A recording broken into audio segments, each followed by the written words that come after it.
have we been? We've been gone somewhere.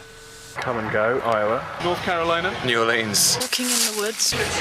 Oklahoma. Come and go. Hellfest in Clisson, France. We've been on tour for a very long time and we've only just realised that we're no longer on tour.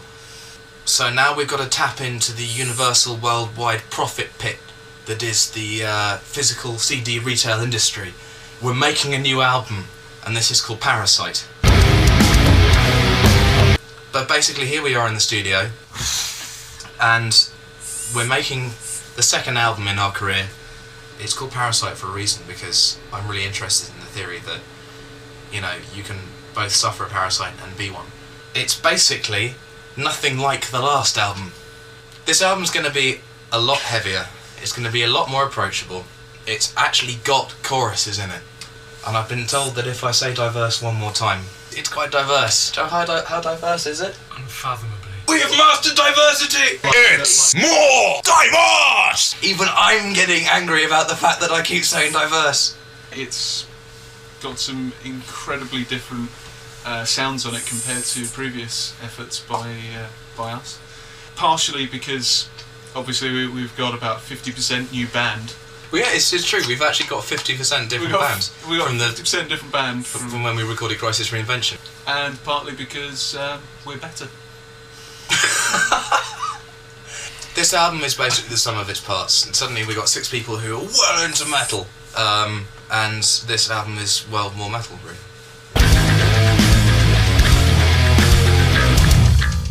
Thanks to the lovely people from Framers and Engel, we have a lovely, big, sexy, horrendously huge tone. Don't you always find that with Engel, the way they've written it, it's kind of like E-N-G-L, the caps like Engel! Do you have to shout it every time? No. Oh. Framers. We're recording with... The Cobras. With the custom Cobra cabinets. Yeah, Framers have been absolutely fucking awesome. Can't put them down in any way at all. They perfectly suit our tone. This album's just going to sound ridiculously heavy and clear compared to anything else we've ever done. We have made a number of demo tracks, and those tracks themselves have been recorded using the Framers Cobras, and it's so tight and clear, it's just stupid. Yeah, had my ESP 7-string modified to basically, I now have Kayla trem replacing the old bridge on there, so that will allow me to make some weird sounds which you'll be hearing on the new album. Currently in the middle of having a custom Rand guitar built for me, which will also feature a Kayla and bare knuckle pickups. Both of those guitars will sound absolutely sexy through my new Engler Invader. The tone on that amp is just perfectly suited to what we're trying to do. As all Engel amps are known for, it's just got this wonderful tightness.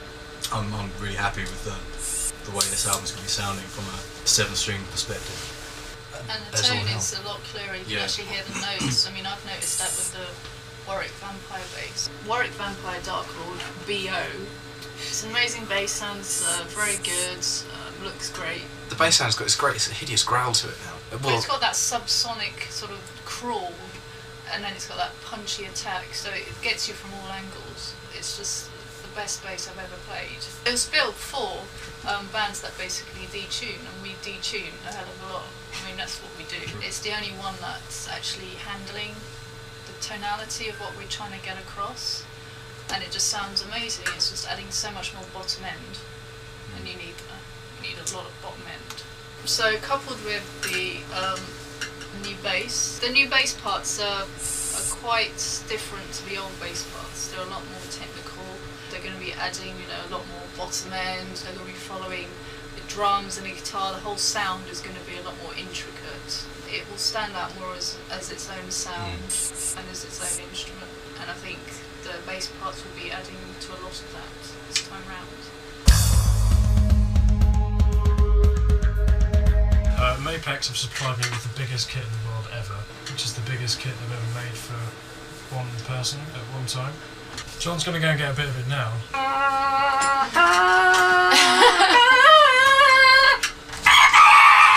Dum dum dum dum dum. When it arrives, we'll be making another one of these films about it, and you'll be able to see my house with my cat, and you'll be able to see the cupboard that Mark lives in, and we're going to film the whole thing. It'll also have 4 Axis X longboards on it, and it will be featuring Istanbul Mehmet symbols with a lot of custom symbol pieces that have been sent to me, which I've helped design and sound check. It's 8-inch mini custom china. This is a custom experience FX range riveted ping. FX flat bell jazz crash. Tonight we're going to attempt to record some weird bits on the middle of The open cage. open cage.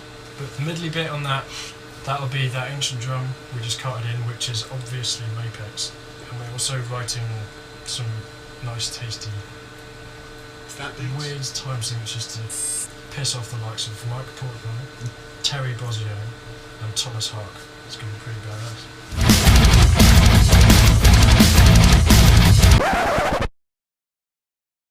We've got a bit of a thing going on with this album in the sense that the first thing we've ever had in Interlock is we've actually finally got solos, courtesy of Mars, which I think has been a great decision to move ahead with that kind of thing and just sort of bring it to a more contemporary level and to really brutalise everything completely. I'm trying to, rather than just going down the sort of tech death metal route, I'm trying to incorporate elements of that in a more sort of melodic manner.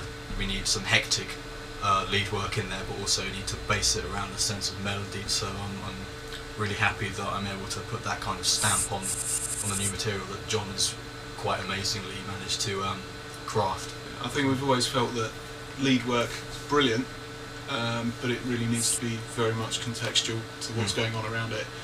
They're part of the song, it's not just something to chuck over the top.